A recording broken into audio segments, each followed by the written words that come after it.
Generally, property is divided into two categories: tangible property and intangible property.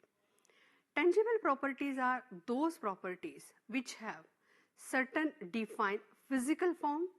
Such properties can be perceived by sense. For instance, those which can be touched. For example, a pen has a physical form and can be touched, and it belongs to someone. Therefore, it is a property, and you know, if you want to use pen of someone else, you seek a permission. Why?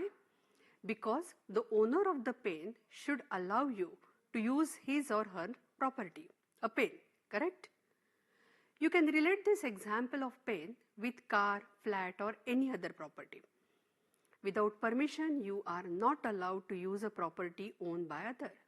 Now we will see intangible properties. Intangible properties are those which lack physical existence and cannot be perceived by senses.